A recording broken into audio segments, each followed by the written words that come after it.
Committee, Wednesday, March 26th, 2025, 12 noon. We're gonna call the meeting to order. Is there any of the conflicts of interest? None. Councillor Drong, No, thank you. And I'd like to state that he's online and Councillor McAleer will not be calling in. So there'd be your worship and Councillor Drong. Thank you. Thank you. Approval of the agenda. Just under sure. new business, Oh. could I just get an update on our capital projects for this year? You may not be able to get the information, but just put it up there. Okay, Thank you. did we get that under new business? So that's approval of the agenda, moved by Councillor Drong, second by your worship. Yes, sir. Adoption of the minutes, February 26th, 2025. Moved. Moved by your worship, Second, second by Councillor. second. Thank you. Was there any business arising from the previous minutes? Councillor Drong? Not for me, Okay, not for me. thank you, we're good there. Okay, let's get right into reports. We got here procurement of a half-ton 4x4 crew cab work trucks. Who's that, you, Mr. Johnson? Thank you, Chair. And thank you to Stephen McFadgen for looking after the file and preparing a report for us. The capital budget had provided for a number of work trucks, basically half-ton 4x4s, that the Public Works Department procures not only for themselves, but also for Fire and Parks and Recreation Department. It was noted that the Utility Department, as a separate corporation, had a tender out for almost the same type of vehicle already. So for efficiency, that tender was addended to include a number of new vehicles, and there was other slight addendums in terms of seat material and floor coverings and a couple other minor little things.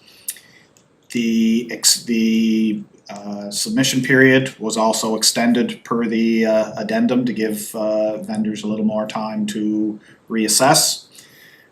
The end result was that 3 submissions were received, but only one of them had acknowledged the addendums that had occurred and were in alignment with the number of vehicles that we had indicated, which was 16, 13 that the Public Works Committee will deal with, and 3 that the Water and Sewer Committee will deal with. Of that one submission that did acknowledge the addendums and indicate that they were pricing per the 16 vehicles, the price that they submitted was felt to be fair and reasonable, and the staff recommendation is that the committee forward to finance the purchase of 13 vehicles from that vendor. Any questions? Any questions on that? Yeah, I have some there, Kevin, whenever you get a chance. Okay, you go right ahead, Councillor Drong. Well, thank you. Now, we've put down non-compliant for 2 businesses. I understand they didn't follow the addendum.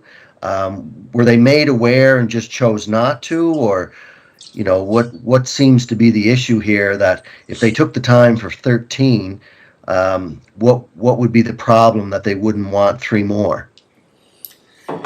The tenders go up on the city website. The city does not contact any firms individually. Obviously, 3 firms saw that tender on the city's website. Also on the city website, it says that potential vendors need to be aware that addendums might be posted and to continue to monitor the website. It appears that in this case, one of the submitters did see that addendum on the website, did pick up on the change in vehicles and the slight change in specifications and the changed bid sheet that was required and submitted per that.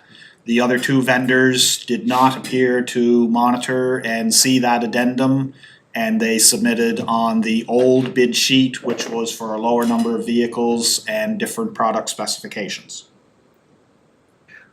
Okay, that's a great explanation. But is that standard practice? Like I know myself, if a tender come out, okay, we put the work in to get a tender, and then it's supposed to close say the 1st of April, and then all of a sudden there was changes on the 27th, but we didn't pick it up. To me that just seems unfair. Maybe it's a standard way of us doing business, but to me that doesn't seem fair. I mean, if we put a tender out, you take the time to put the tender in, and then we change it. Shouldn't we go to those people that put the tender in? It just seems that here and maybe Summerside, Chrysler, I mean, has put in a lower bid, but we're kind of shooting ourselves in the foot if we don't, make these people aware that put the time in. Like, I don't know, like if the tender goes from March 1st to March 10th, and then, it changes in the 7th, to me, it just doesn't seem fair, but that's just my opinion. With through the chair to Councillor Durant, with changing technology, the city, 30 years ago, when you got a tender from the city, you come into City Hall and you picked up a copy and we took your contact information. Now, with internet and digital means, that is the most efficient way to disperse information. It could be, but the city has chosen not to use a model where you have to register that you have picked up that tender online, and we therefore know that you have the package in hand. It's just there for whoever wants to pick it up, be it in this case, since we're talking vehicles, be it a local vehicle dealer or some entrepreneur that wants to go buy 3 Fords and 2 Chevs and a couple of Datsuns and resell them to the city of Charlottetown. So in this case, the original tender went out March 5th with an original closing date of the 18th. The tender, and in any tender, as you see that you've got problems, you want to issue an addendum and make sure that you're getting things correct. So we did issue one addendum on March 14th, and at that time extended the closing period from the 18th to the 21st. Like I say, we were not aware who out there, 1 firm, 15 firms, had seen that tender and were intending to bid on it. We do appropriately indicate on the website, you're finding a tender here on your own, you should check in here on your own to see if there is any addendums. If on the 17th or 18th, when they were submitting those, and that is when 2 submissions come in, if they would have checked the website, they would have seen our March 14th posting of addendums and would have realized that they didn't need to submit on the 18th and there was changes. They obviously did not do that. So they had an opportunity. The Bottom line. opportunity is there. We're not going out and telling any car companies that we have a tender out for vehicles, because if we forget one, we're doing something wrong. And we're not going out before, during the process to any companies to tell them what to do, because like I say, if we miss one, and it's not just open to Charlottetown, it could have been Taylor Ford and Moncton that decided to put something in. It could have been whoever. Anything else in that, Councillor Drown? Well, yeah, I mean, great explanation. I just don't agree with it. I think we're losing business, and I could be totally wrong. The winning person could have the lowest bid. It just seems to me that, when we do these things, just like the last minute, water and sewer trying to get on with this tender, if we had some foresight to have that out before, then we wouldn't be losing this. It just, I just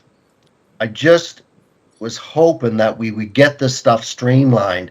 If you're putting it out for 2 weeks, maybe we should say, okay, check back after week 1. We shouldn't be able to change the tender a day before and then hope that everybody catches it and resubmits. You know, when we're doing this, a little, you know, forward thinking is we try to get as many people putting in for this instead of saying, no, we don't want, you know, you missed it. Sorry, too bad. You know, it just seems to me it's not good business on our behalf. But you're sitting in the other seat, you might think it's proper business. So again, if it can be improved upon, you know, in future, you know, tenders, maybe it can. And maybe you may see it can't be improved, but I just think when we're doing business, we should make it as easy as it possible so everybody can put in the best price. So, thank you. Well said. Mayor Brown? So Paul, just because we're live streaming, I'm looking at the background. Fairell Ford and Reliable Motors were not compliant with the tender. Both submissions were based on the purchase of 3 trucks, not 16. So their bid was for 3, and the addendum said it was for 16. Is that correct? Correct. That's for the public record. So this also will take the 3 trucks that'll be going to water and wastewater, correct? The addendum in part was shifting the number of units that we were seeking to purchase from 3 to 16. Yeah, so I spoke to Mr. McEwen about the province. They're tendering, when they go out to tender on vehicles, equipment, if they get a price for 3, they can extend that price up to a year to buy other vehicles at that price. And I passed that on to Mr. McEwen. My understanding that was Mr. McEwen told me that for the water and wastewater, I thought he put out a separate tender, but obviously it's not a separate tender. The water and wastewater vehicles are part of this tender, correct? The slight hiccup on the city's part, through the chair to your worship, the slight hiccup was interdepartmental communications and the fact that Public Works and the utility were not aware that they were going to be going to tender for virtually the same vehicles. The utility was slightly ahead and had their tender out there. There was internal discussions about, can we make an amendment to that tender? And to Councillor Durand's comment, the city does consider when they are making an amendment to the tender, and there's sort of a no-go period within 2 or 3 days of closing that we would not make an addendum. In this case, the closing was on the 18th and we made the addendum on the 14th, 4 days prior. The 2 departments and the finance department overseeing came together and said, we can make an addendum here and go out with 1 tender rather than 2. For 16. For 16 vehicles rather than 3 vehicles and 13 vehicles. And that was the process we had. This is going to be the Public Works Committee's recommendation to Finance. Finance can take their own light of whether you can take a price on 3 vehicles and go to the individual vendors and extend it to 16. The complicating factor is, it's not just price, there's also some slight specification changes in terms of cloth seat or vinyl seat, floor mats or vinyl floors, Electric windows. some other minor things like that, yeah. So the reason I ask, because the chair of the Water and Wastewater Standing Committee is Councillor Durand. And the discussion we had about these 3 vehicles is that Mr. McEwen or Josh brought in a price for 1 that they were gonna put to 3, and he said, whoa, can't do that. Because what happened with the issue with the J. Frank McCauley Park, we had a tender for 1 and then we kept that tender. We said, no, you have to go back out to tender. So again, Mr. Councillor Durand, you can interject or not, but I thought we're 2 corporations, right? There's the utility corporation, there's the city corporation. So we have separate books. I didn't think that, I thought we were going out on our own tender. And speaking to Mr. McEwen, I did mention to him about the provincial government's tendering process, that one price can be applied to multiple purchases. And he said, yeah, that's what I'm gonna put in the tender. But it sounds like it's changed. In this case, through the chair to your worship, some of that very detailed and history I've not been involved with, but in respect to your comments on single tender, we've done as the global city, we have done one tender, but you're seeing here that there's going to be 2 awards. Right. Public Works under its corporation awarding 13, and the utility under its corporation awarding 3 At the price of $62,350. at a unit price per vehicle. Again, this is, I thought utility, water and wastewater utility was going out on their own with this 3, but what you're telling me is that you did a synergy of both and went out with one tender. So that was an addendum. I think that it's difficult to get some of these vehicles right now because of what's going on between the US and the USA and Canada, so it's, I don't know how to. I'll definitely recommend it, forward it up to finance, but again, Mr. McEwen, it came across as that we were doing our own separate tender, but then came back and amalgamated with this tender. So for a bidder like Reliable or Fair Isle Ford, like they're trying to catch up to inventory all the time. They're trying to adapt to the change in environment, especially the situation we're in now with this tariff war going on between the 2 countries and other countries. So I don't know, Mr. McEwen, I think that you put it into one rather than do it on our own, correct? Can you get any comments? Sure, your worship, through the chair, appreciate the opportunity to comment. So as you have noted, the history was originally there was a tender that went out for half-ton trucks that was put out by Public Works for Parks and Rec. The utility had put forward a recommendation to purchase an additional 3 vehicles based on that initial tender that was rejected by the Water and Sewer Committee and the Finance Committee with the request that we go out to tender for the 3 vehicles for the utility. Utility issued that tender, and then it came to light that Public Works was also looking to purchase 13 vehicles. So in the hopes of achieving the best price, we increased the amount of vehicles that we were requesting in that tender, as noted by the manager of Public Works. So we put out a tender for 16 vehicles. We received 3 responses, but 2 of those responses did not recognize that there had been an addendum that not only changed the quantity of the vehicles, but made some adjustments to some of the materials in the vehicles with a recognition that they would be better for both Public Works and Water and Sewer going forward. So we really following what we thought was a good procurement process, putting it out there that we wanted more vehicles with the hopes that we would receive better pricing, trying to buy more vehicles at once. You said something about the other 2 didn't pick up on it. How could 1 out of 3 pick up on it and the other 2 would not pick up on it? I'm just asking as That an is, ordinary citizen, because if 1 picked up on it and the other 2 didn't,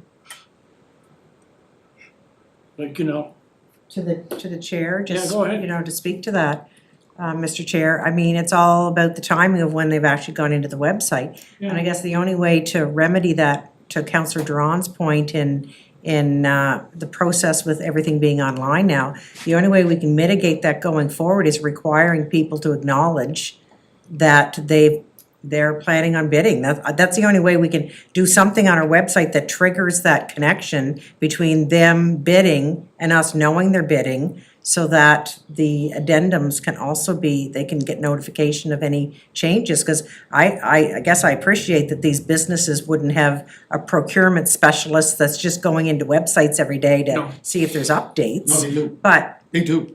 who's These they? Reliable, Fair Isle Ford and Summerside, they have dedicated personnel to watch these websites, like, I've spoken to them. Well, in 2 out of 3 cases, they didn't, your worship, I Well, guess. that's what I'm trying to find out. Yeah, Was so their- that's the Was their issue. price the same whether it was for 3 or 16? Well, the fact Do we remains know though, that? your worship, they didn't address the addendum requirements. But I know being a vendor with their own family business, that's up to the vendor. The vendor, if the addendums were required to be addressed to be acknowledged, was that in the tender? To acknowledge that you have to notify us that you've read and understood the addendums. Is that right, Paul? Through the chair to your worship, sometimes there's a checkbox that you have to acknowledge any addendums or attach any addendums. Right. In this case, one of the addendums was a new bid sheet. And that new bid sheet on 2 of them was not included. That tells us right off the bat that they obviously didn't Check. see the addendum and that is in part in the process to say that they're rejected. They did not respond to the tender that we put out. They gave us, they could have created their own bid page, that would not be acceptable. They can use an old bid page, that is not acceptable. What is acceptable is the current bid page that we are asking for with prices on it. I'm glad you bring that up, Mr. Johnston, because I received a call from one of the bidders about going from 1 to 3. And he said, what are you guys doing down there? Like, this is for water and wastewater utility that I spoke to Mr. McEwen about. And I said, look, I referenced the J. Frank Macaulay Park issue, and he said, okay. So I think these bidders might have been thinking that we're only bidding for 3 because the utility went out for 3, but it sounds like it amalgamated with the other 13, and I'd say the bidder said, no, I'm just bidding on 3, I'm not bidding on 16. Like, that's, again, are we gonna do it all together, or are we gonna keep the 2 separate corporations? I think we have to make a decision.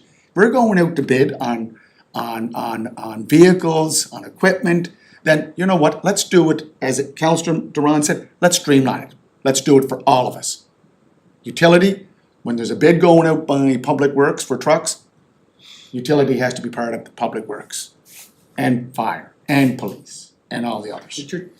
Appreciate that, Chair, through to his worship, that's exactly what we were trying to do. We try to bring them together, we brought them together in this instance, and unfortunately, we see that there was a miss by 2 of the bidders, but additionally, they also didn't recognize the change in the specifications for the vehicles. They missed both the quantity and the change in specifications for the vehicles, so their bids were non-compliant.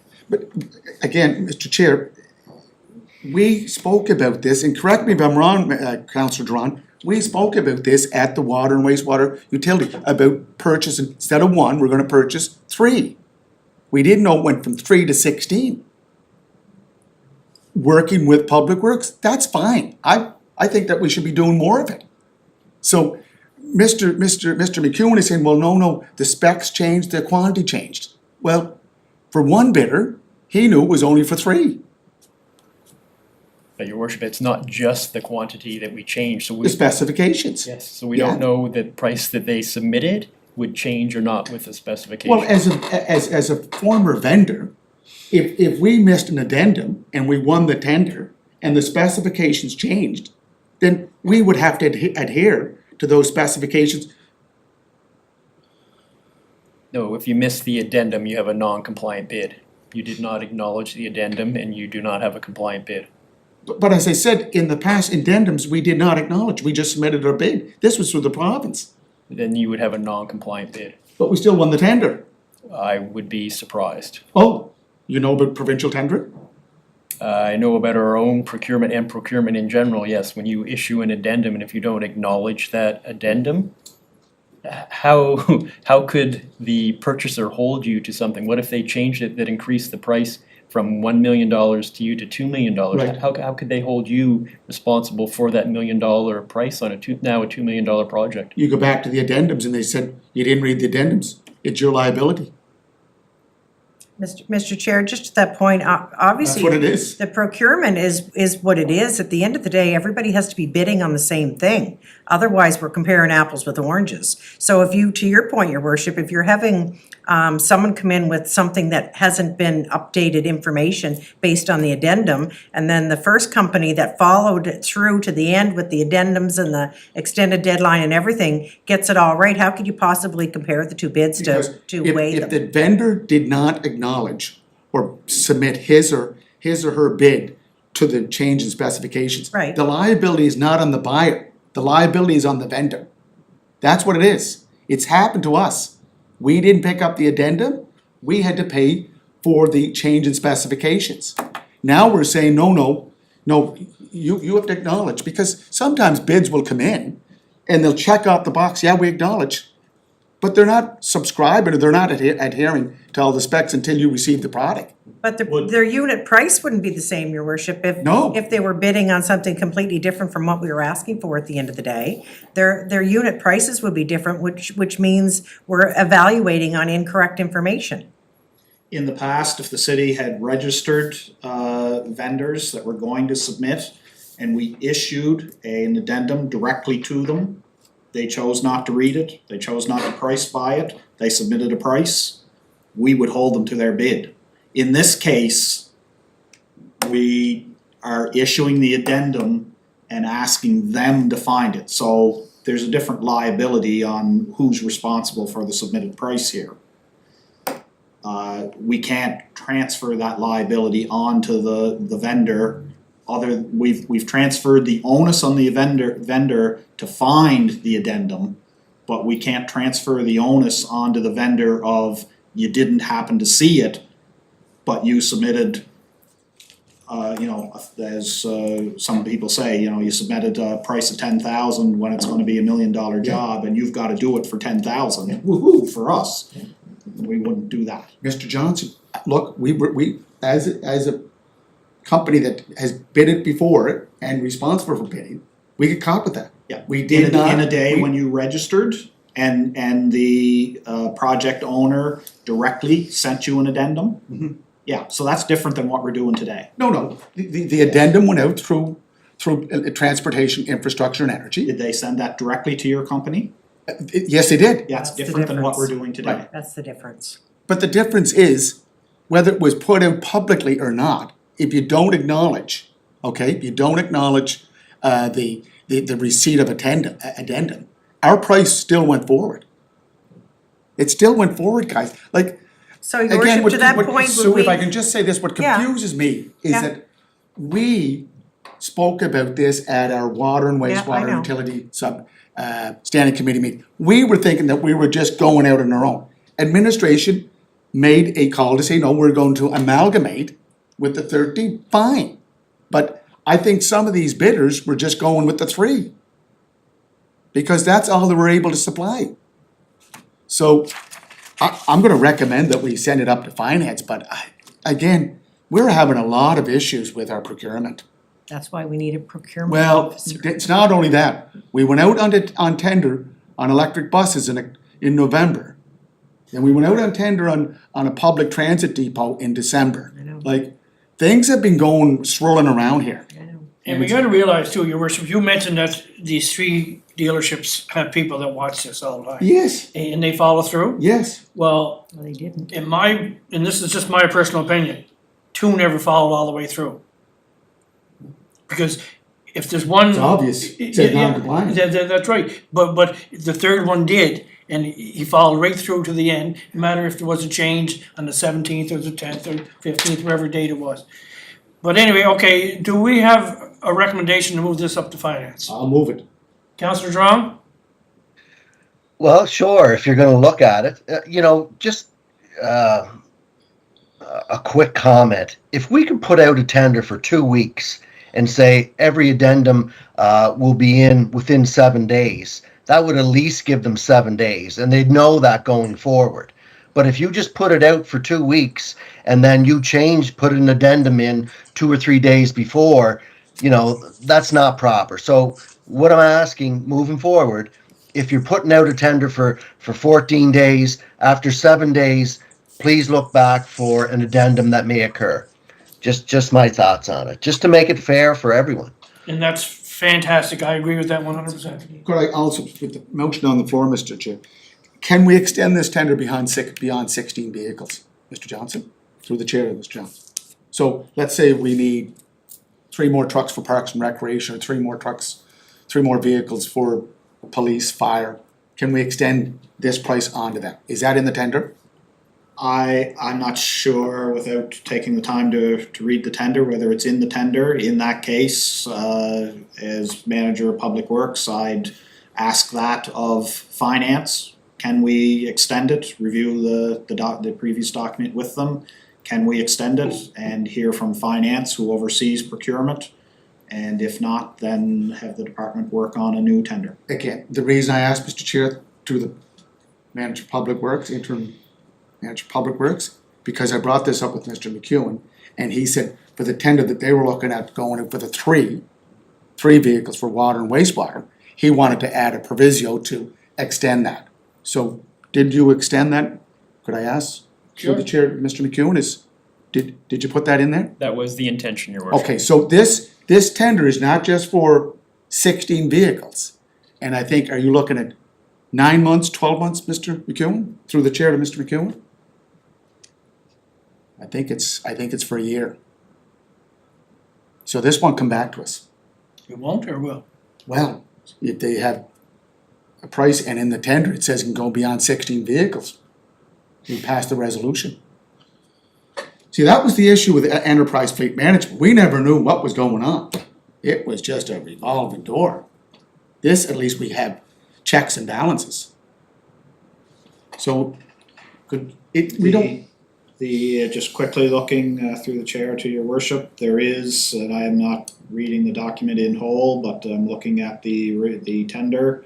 There is a section in it that's called piggybacking, if requested by other public sector entity. The successful bidder agrees to make its goods and services available to the other at the same pricing and terms as provided to the city. for 12 months. There does not appear to be a time limit on that, which That could be would 2 be a years. It's not problem. the same thing. But Could be 2 years, 3 years. But it's, they can do it, we need their agreement, but also this was for 2024 or 2025 model vehicles, so I mean, there is that piece to it that So it's 12 months. speaks to the year. I 12 mean, months. there's that piece, there's no stipulation on the 12 months time frame other than that it references 2024, 2025 vehicles. I mean, we could be buying those in 2028, but, and it just, Oh, so that could be 3 years. there's no, it's a good point you raised, we didn't stipulate, there's no time reference in it, but it is with their agreement and our agreement. Okay, So just a final point then, that could be disputed by one of the bidders. There's no specific date for this. But it's the successful bidder is not obligated to extend its goods or services to other public entities if so doing so would cause the bidder to make capital operational expenditures in order to accommodate their request. So in the provincial tender on vehicles, they have a proviso for up to 12 months, I believe at the same price. Is that wide open? Like, could it go up or could it go down? The time frame or the price? The price. With the province, the price is Is set. at that. What are we at? We also set at the price, the same Okay, price. so we're at the same price, $62,350. Okay. all right, thank you for that. That's a long discussion on one item. So just for clarity of the minutes, we'll move this on to the finance committee for their Yes. review. It's already moved by Mayor Brown, second by Councillor Drawn. Thank you. Thank you. Number B, 2025 contracted sidewalk program. Do we have, who's taking this one? Thank you, I can lead forward. The news. Report was in the committee's package. Yes. At a recent council meeting when we were awarding the 2025, sidewalk design tender. It was indicated that that tender had gone out anticipating a historic budget level. And because of carryover, that was not available to the department this year. the decision of council was to award, in essence, 5 sections for design, with 3 of them as anticipated construction this year, and 2 of them being designed for future funding. The impression on the floor at council was that maybe there'd been some oversight or misunderstanding, and the contracted sidewalk budget should be at a level that would allow all 5 design sections to go for construction this year. There was a little bit of unclarity as to, although there seemed to be consensus, who would lead the charge on that.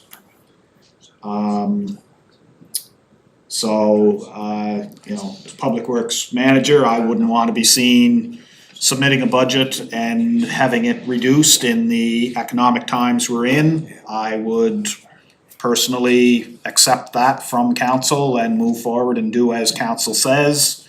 Council's expressed an opinion to change, but I don't know whether it's me as Public Works Manager or us as the Public Works Committee to lead forward the charge of, we didn't get what we want, please give us more. That's not a great optic, but there seems to be a full council, like I say, misunderstanding or a slight slip up, and how do we make a correction? Because our budget document is just that, it's a plan, it's a living document. We don't necessarily change it every day, or may not change it within a year, but it is changeable. My comments on that is that I've been watching and following the finance and watching this. There's 1.7 million left in gas tax budget that's not being used right now. Why, if we took 1.5 out of that, put it back into us, Public Works for our sidewalks and everything, that would bring us right up to our 5-year plan that we accepted a couple years ago. There's still 200,000 sitting there after that. And then we'll have all these ones done that were supposed to be done before we knocked them off the radar last month. So I'm wondering if we, as a group, can pass that on to finance, because they have to approve that. That if we move that motion up to finance to take 1.5 out of the 1.7 out of the gas tax and put it back in our sidewalks, and then we're back on track with the 5-year plan that we started, 2 years ago, Joey, maybe, or something along that line? Yeah. And that's just my personal opinion. I'm just wondering, Councillor Drown, what's your opinion on that? Well, can I get a clarification of what the gas tax is worth? Or where does it go? Or what can it be used for? I mean, you and I both sat in budget discussions there the other night, and we're scratching for dollars. So just to take that gas tax, throw it into sidewalks, is there anything else that it can be used for? That's a great question. In fact, I talked with the Public Works Manager before that, trying to get figured out myself. Paul, would you like to touch that? Yes, Chair, through to the worship, through to Councillor Durant. Don't have documents in front of me. The CCBF, Canada Community Building Fund, it's the former New Deal for Cities, which was the former gas tax. It's intended for infrastructure, capital projects. There is a list, like I say, sorry, I can circulate it later. There is a list of about 9 sectors that you can put it into. Sea transport, obviously the ones that apply to us mostly is roads, Bridges. stormwater, water and sewer type projects. There was discussion last year, the year before, that maybe fire stations would become an added section. I don't know whether the federal government ever confirmed that or not. In the city, the history of it is the amount of funding we were getting from the original gas tax and the amount of paving we were doing kind of matched up. And because you have to audit what you've spent it on at the end of the year, it was easiest for the city to kind of say, push all of the gas tax into street resurfacing, supplement it a little bit with your own money, and then at the end of the day, there's one account that we're looking at when we have to audit this. Times changed a little bit, some went to the water and sewer utility. There has been slight carve-offs for other projects, and we've now moved it not just from plain resurfacing, but into some of our street rehabilitation projects, which are a combination of paving and stormwater and sanitary and potable and that sort of thing, but it's, in essence, I hope to succinctly answer your question, Councillor Draw. The funding has to be spent on capital infrastructure type projects. They do have to be approved through the Provincial Infrastructure Secretariat. Thank you. Just for a quick follow-up. I know we were looking for money for the exhibition drive there. I know we had some big potholes, the water, the culvert. That wasn't in our budget moving forward. I'm just wondering, is there more important projects that this could be used against that, is a need rather than a want? And I know there's projects for sidewalks that were half done, but that's standard around the city.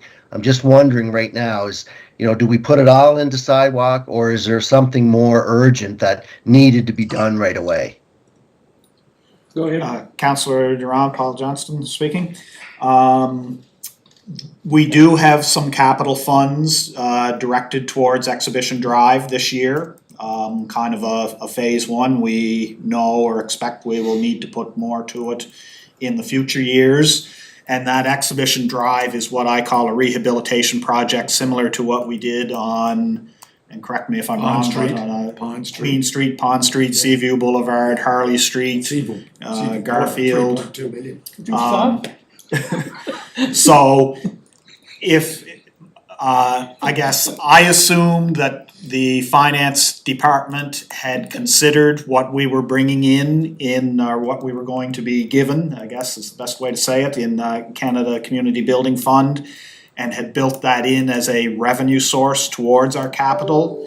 I knew that we had not directly stated this project and that project were funded through that program, but I assumed it was there.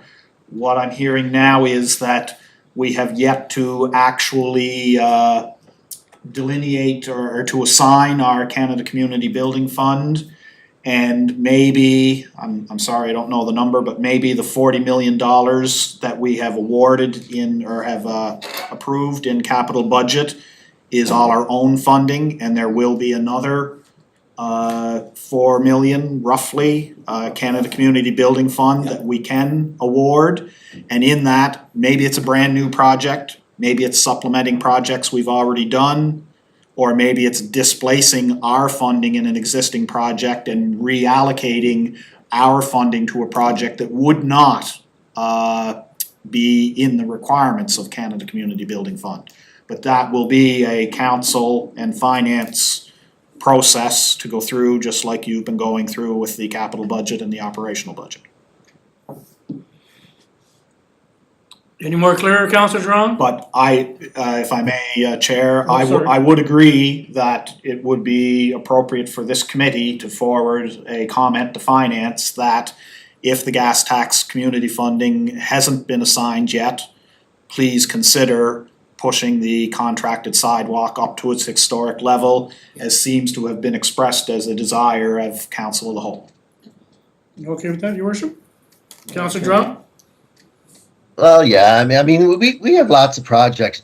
Just 1 second, Mayor Brown, the project on Shamrock, these people are getting flooded because there's no drainage up there, so what's more important for that or a sidewalk? But, I can certainly put it up to finance if you're comfortable with that as well, Mayor Brown. Councillor Drawn, that's Ed Lawler and that crew. What's the issue? Do we have to, is it ditch infilling or is it? Yeah, well, there was no drainage ever put in there, and every time it rains, like they call me up when it's heavy rains, and their houses are surrounded by water. It's just I guess the ditches were filled in, but there was never any drainage for the water to go, so it just surrounds these houses, and this has been going on 20 years. It was supposed to be done in 17 when the former deputy mayor was there, and then it got delayed, and we've been asking ever since, but it just doesn't seem to come around. So you know, what's more important? And I mean, I understand sidewalks are important to get people off the road so they don't get hit. I understand that. But it's just this issue of Shamrock just keeps coming up every time. And we've met with the people. I met with them years ago, and we're still no further ahead. So that's why I say gas tax, what can it be used for? You know, where does it come? A time that we just keep putting these people off. Yeah, no, good point there, Councillor Duran. Mr. Chair, so, Mr. Johnson, so are we able to do something like, or can we do a engineering study on that? Or do we have information about that Shamrock issue? There may have been some studies done, and if not, we could certainly do one. You know, I've got a gap of 7 years. I know it's an issue that I think has been on the city of Charlottetown's Website? well, it's, under our authority since amalgamation, and I think it was, that street has not changed since amalgamation. There is no open ditch, there is no pipe storm, there is no stormwater system. I don't know how it came to be, but it is.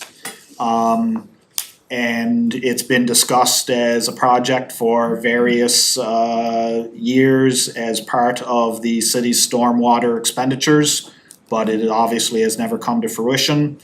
If the community building fund is greater than 1.5 million, that's the recommendation to put the sidewalks, then there can be a recommendation that some money's put into stormwater, extra money put into stormwater and earmarked for Shamrock Drive, or there may be 10 or 12 or 25 other projects that people would like to spend money on. Well, no, this particular project on Shamrock has been a issue, as you said, since amalgamation and prior to amalgamation. So is there a way to piggyback this issue with the sidewalks, or is it something that we have to do as a new initiative? If it was handed over to Public Works to say, get her done this year, it's not under a sidewalk titled budget that we'd be looking at it. We'd be looking at it under some of the stormwater items and our under capital. And our stormwater capital is less than it was last year, significantly. No, sorry, excuse me, I'm looking at the wrong line, slightly more. But it's kind of just operational items, no significant major projects. I would say that if we wanted to do Shamrock, it needs to be dedicated as a specific project with some funding and have us see what we can do to move it along. Okay, so last year it was 822,000 for stormwater management. No, I think that's this year. I think last sorry. year it was 776. Yes, okay, so we're up a little bit that we got, okay. So okay, sorry, go ahead, Mayor Ram. Go ahead, Councillor Drunk. No, just this went out in July of 2018.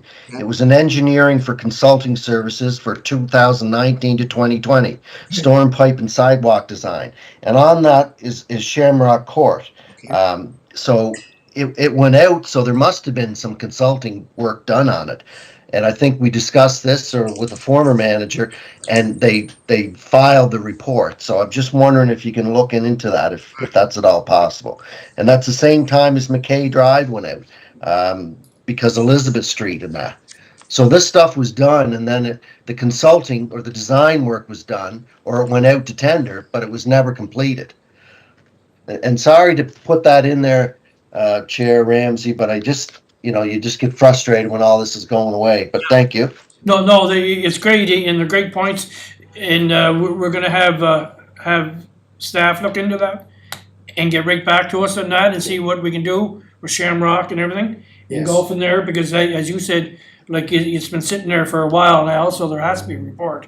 So are we putting those 5 sidewalks now as part of the capital budget? Well, we're moving it up to finance. So that's not Royley Road, but it's Stockman Drive. I believe, what are the 5, I don't have the list with me right now. Looking at Mr. Johnson's email, I think the design has been done for Stockman Drive, or is being done now. We are doing design, and we've already met with our consultant, they've already been out surveying at least 3 of 5 sites. They are working on Alena Court, Elizabeth Drive, Stockman Drive, Parkside Drive, and Westcombe Crescent. And if I look at 26, 27 sidewalk,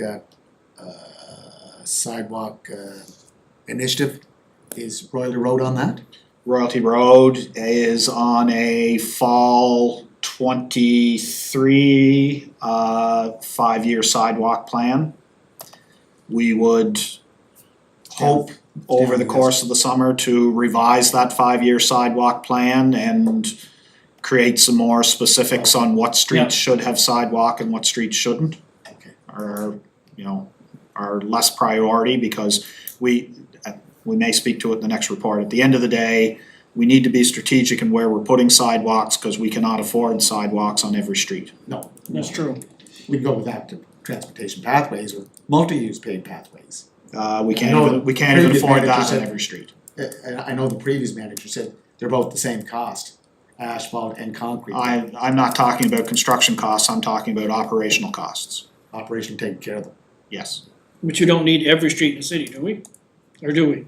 No. No, well, that's all the manager's saying, is that, we gotta have to pick our spots, basically, where we're getting a request, like Royalty Road. That's been requested for a couple of years, hasn't it? Since 2018. Yeah, and then, things like that, so we gotta look at that part of it. So are we good to move the motion up to, finance for the tax, I'll move it. Councilor Drown? Sure, I'll second it, yeah. Okay, thank you for that.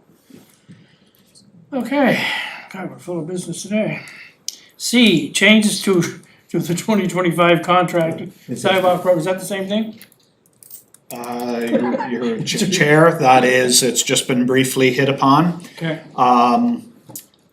There were a couple of emails that circulated, one indicating after staff had gone out to tender based on that fall 23 5-year sidewalk plan and our historic budgeting level.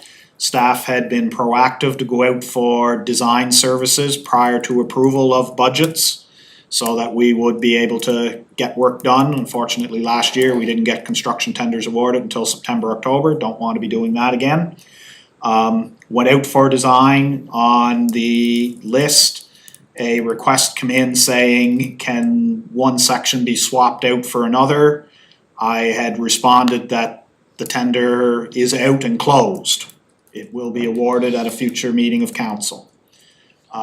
The council meeting came along, the tender for design was awarded, we've discussed, it awarded all 5 sections to be designed, 3 as priority with the funding we had, 2 to be designed for the future.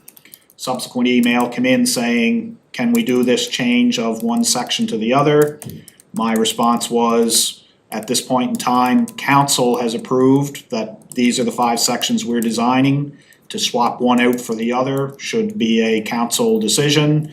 And it's not just swapping one out for the other, they're different lengths, they're different locations, they're different prices, i.e. buying a 4-wheel drive truck versus buying a compact car, they're different things. So, just bringing forward that request to swap out the sidewalk sections. Recommendation is to just proceed with the program as awarded, or else go through the council approval process to make the changes. As I've indicated, work's underway, we're already into designing in Stockman Drive and have survey work, so we've got costs already incurred. They might be minor, but they're already incurred there. And again, hopefully over the course of the summer, while everybody will point out that Royalty Road's on next year's plan and other streets are on next year's plan and some streets are 2 years out and 3 years out, I feel the city needs to create some good criteria on what streets will ultimately be applicable to sidewalks. If that's a new development that is coming into the city, the developer should front those costs and put that sidewalk in so it's there from day one.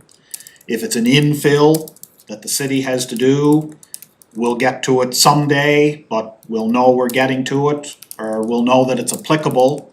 And if somebody comes on another quiet three-house cul-de-sac and wants sidewalks on both sides of the street, we'll be able to say to them, no, that does not meet our criteria, we're not going to do it. As a community, we cannot afford the operational costs, because these infill sidewalks, they do not, you know, when I say the developer put it into a new subdivision, that's new tax base that's covering those costs. When we put an infill sidewalk in, we don't increase our tax base, but we've increased our costs, and we've just gone through the budget process, and we know how hard it is to balance our operational budget. And if we need to have a sidewalk plow on longer, spending more gas and more staff overtime, or we need to buy another vehicle and hire a new person, there's no extra tax base that's funding that for us. So, not saying we don't need infill sidewalk in certain areas of the city, but we need to critically know upfront, not to create, know upfront what streets are going to be applicable and what streets aren't, so we don't create the cases of, oh, you did it there, so you've got to do it here. Very good. Any questions? Oh, certainly. Certainly. Go ahead. Thank you for that, Paul. And I understand, you know, back a couple of years, we agreed for this big sidewalk plan and $5 million, and we were just gonna go, you know, hand over fist here, but reality hit and we can't afford everything. Your idea of looking at where we can put sidewalks is a great idea. I know we had it for Lincolnwood Drive where I live, but it is an extra wide road and with a bike lane on each side, so that wouldn't be ideal for a sidewalk plan. But then when you turn around and say, well, the developer should pay for sidewalks. On the new developments, a lot of times now, the streets that are in there are 28 feet wide, which does have an area for people to walk fairly comfortably without, you know, being on the road. But now if you go and say a developer, any new development coming in, you have to pay for a sidewalk. That to me is going against our whole idea of trying to work harder to get more housing in the city. The government program is to get more housing. How can the developer be handcuffed here with putting the infrastructure in a development plus all the upfront costs of a sidewalk? I mean, it's just getting to a point where developers will walk away and say, okay, let's try something outside the city limits where we don't have to extend the street, extend the sidewalk. I mean, I think we just, you know, you've hit it on the head where you said, you know, it's a new tax base. So every house that goes in, the city's going to get new tax base, new tax money. If we finally get that agreement with the province, we'll be getting money to afford things. But as it goes right now, I just have a concern of passing it all on to a developer. Am I wrong in saying that? Go ahead, Paul. Through the chair to Councillor Draw. I'm not saying that the developer has to put sidewalk on every street. I'm saying we create a set of criteria of what streets are applicable for sidewalks. And I agree with you. I was involved in saying that under pipe storm, let's put in 28 feet of asphalt rather than 20 feet of asphalt, and hopefully it will allow for some people to walk along the street without feeling that cars are nearby them.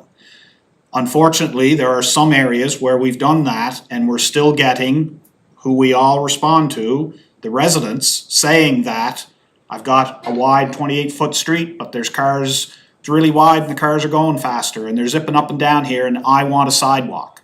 So we create the criteria. If the criteria is, if there's 28 feet of asphalt in the 60-foot right-of-way, there's no sidewalk, then that's our criteria.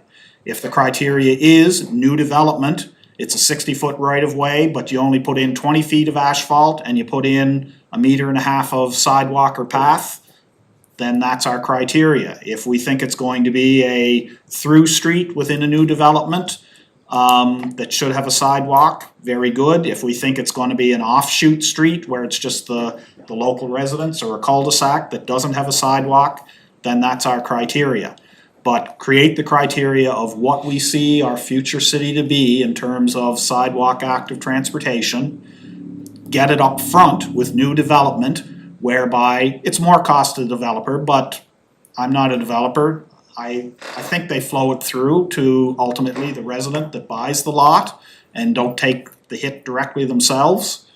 And people, you know, they're deciding what communities they want to move to. Do they want to move to communities like Charlottetown that have higher levels of service and more sidewalk that we as the residents have to pay for?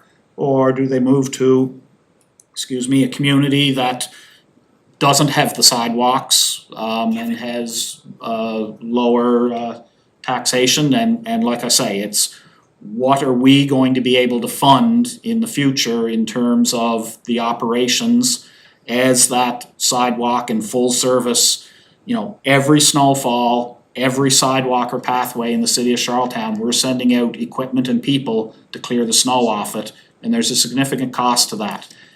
Any infrastructure, the upfront construction cost, as was discussed here earlier, is only about 20% of your life cycle cost of that infrastructure, and a lot of it is borne by our operational budget. Okay, CAO, Sue. Sorry. Mr. Chair, I'm just trying to get us back on point here if we can, because to my understanding, the issue today is changing the capital project plan that's already been approved by council to swap out one road or street for another. Is that not the issue here today? Yeah. So I think we need to stay focused on whether or not this committee is prepared to alter the course of a plan that's just been approved. I mean, that's the issue. I do wanna add also, Councillor Duran, I understand what you're saying about development charges, but you know as well as I know, with my family business and your business, we have to be careful in how we approach these issues, because, as you know, my interests are now all in a blind trust, because that allows me to speak freely, so just keep that in mind, that I understand where you're coming from, that's what I'm concerned about development charges. But the issue we're talking about right now is Royalty Road, and I'm looking at Royalty Road as 26, 27 construction year. There are parts that have to be ditch infilled, correct? If you know that road. So are you saying where we have to do ditch infilling to put down multi-use paved pathways or sidewalks, that will discredit it, or does it put it in the same level of any sidewalk or multi-use paved pathway that we wanna put down that doesn't have any issues about ditch infilling or building up the roadway or this side of the road? Just trying to get a clarification on that, Paul. Not through the chair, your worship, not sure if I totally understand. I'm saying the city needs a criteria of what streets we want to have sidewalk access to transportation on 50 years from now. Right. If we have to infill to do it, we have to infill to do it. If we don't have to infill to do it, we don't have to infill to do it. If we have medians, if it's concrete, or if it's paved active transportation, if it's right at the edge of asphalt, or if it's up against the property line, those are all things for the future, but it's determining traffic volumes, pedestrian activity, and what streets we would have them on and what streets we would not. I know what our CAO is saying, I know, I understand that. Yeah, I we're just- going all That's over not the on topic for today, I your just worship. want 26, Sorry. 27 to take into consideration some of the issues that may arise and discredit or disqualify Absolutely. streets, Understood. roadways from being done. But This- the question right now for today is in Paul's email of March 6th, he's saying, I'm not sure we can quickly swap the price design work, different lengths, different conditions, and just flip the switch and do a different road or street. But that's my After the fact. argument is that Royalty Road is the last section of road that takes us to our boundaries of Milton Vale Park. Right, It's Nanaku is the last street there off that. Is it Nanaku? Nanak. Yeah, so that's the divide between Charlottetown and Milton Vale. Natick, What is it? Natick not. and Paddington. Nanack, okay. It's not the divider, but It isn't, do we go down further? yes, down But around the corner, beyond that point, there's no development, it's all green space. generally. just wanted to say. The point is 26, we 27. we have a process that we go through Yeah. for approving capital projects.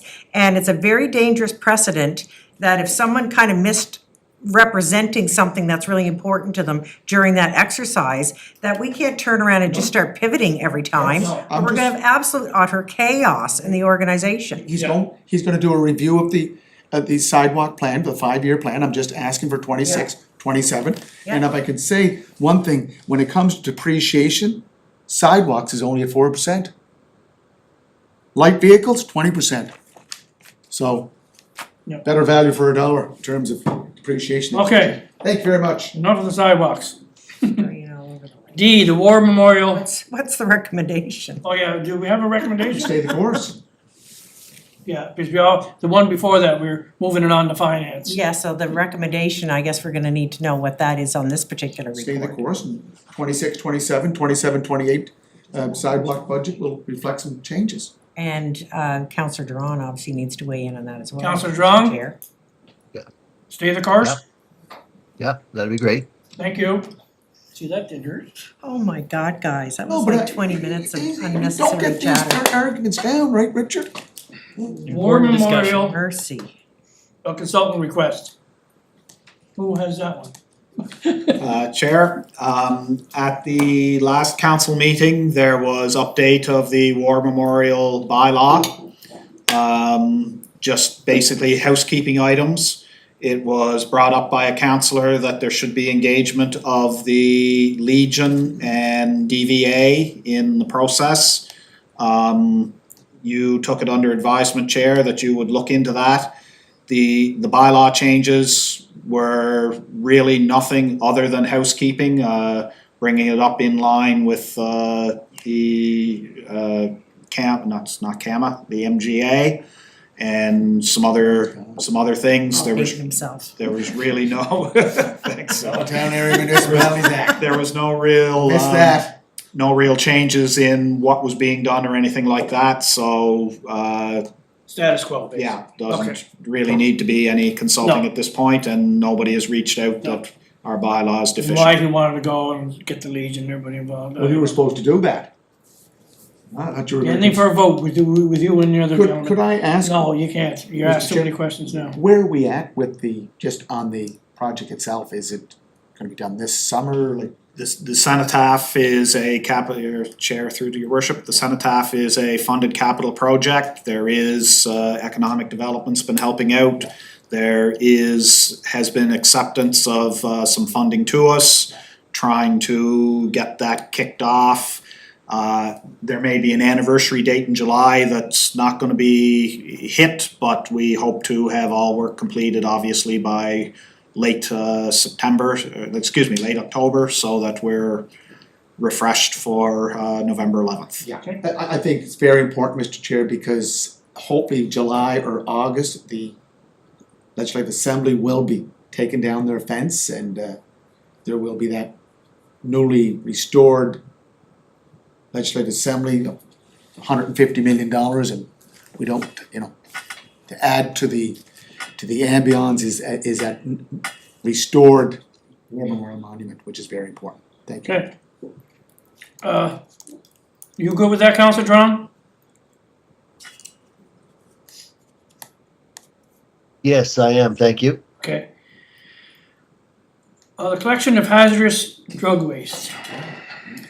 We were Chair. told to look into that. Chair, councillors, again, at the last regular council meeting, in the Public Works report, a councillor brought up some concerns. They were verbal. My takeaway from them that the one main concern was who authorized Public Works to be involved in pickup of hazardous drug waste. The background on that is that any waste on public property that we cannot attribute to any particular individual or group, the city goes out through Public Works, who have the vast majority of staff and equipment and are responsible for maintenance of the right of way. The city goes out and picks up that waste, be it a coffee cup from a local firm or a burger wrapper or in this case, hazardous drug waste, exposed needles and that sort of thing. There is some provincial government or contractors or whoever through the provincial government that are doing some of this in particular areas of the city, like the Park Street and a little bit into Joe Giz Park.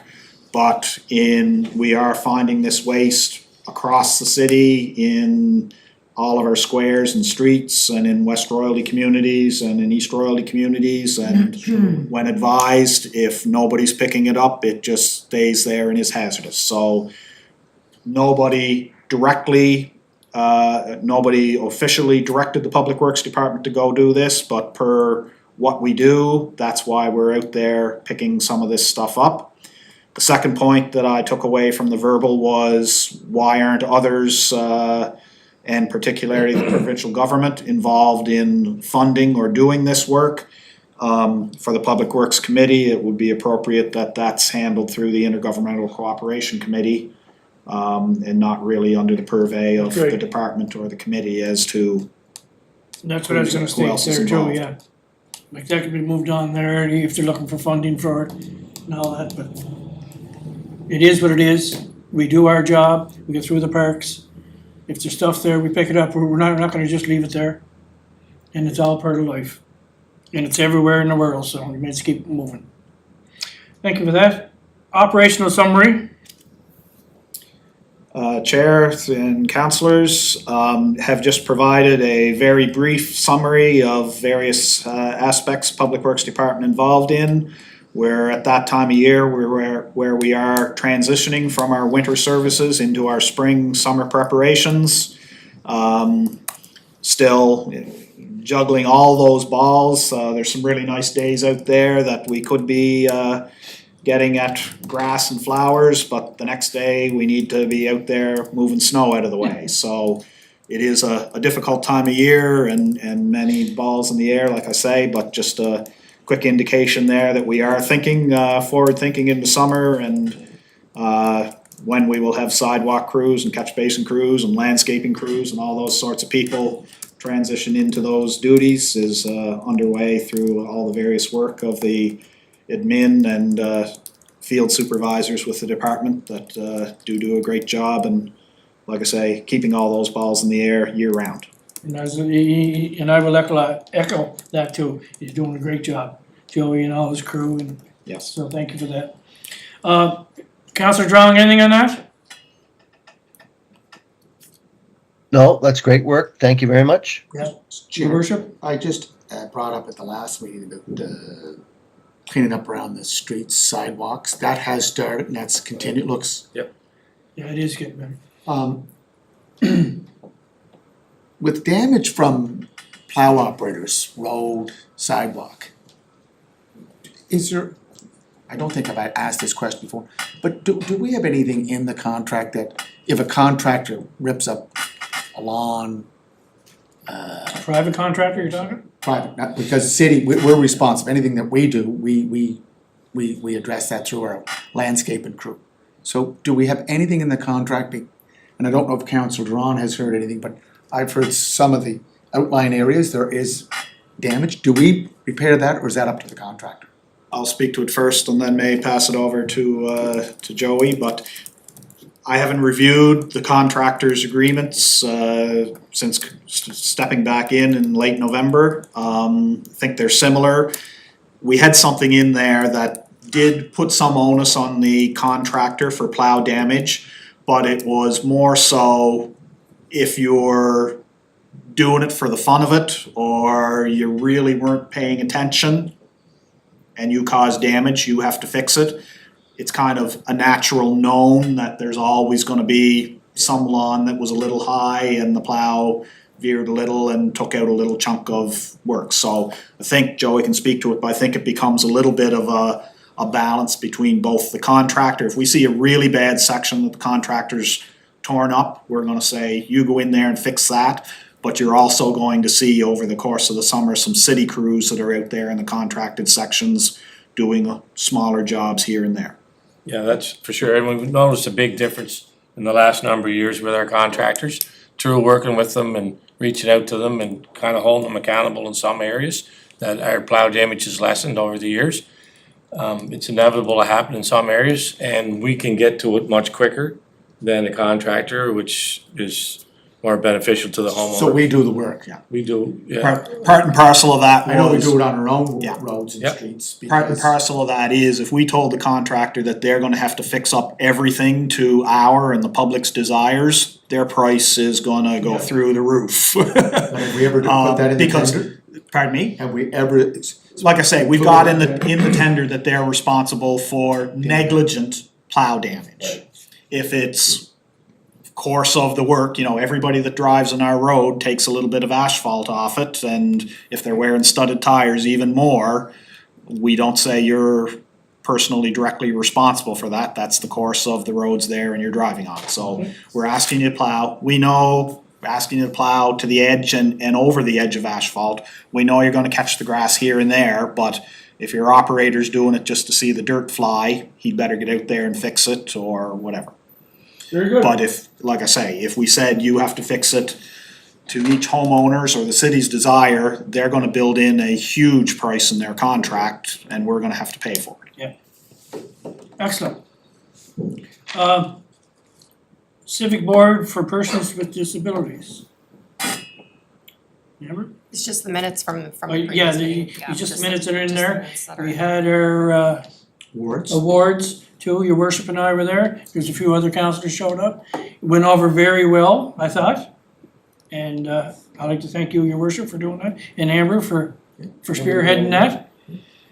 I know at the time it was a lot of work and a lot of names going in, but we did a great job and it was well received. Okay, introduction to new business? Yeah.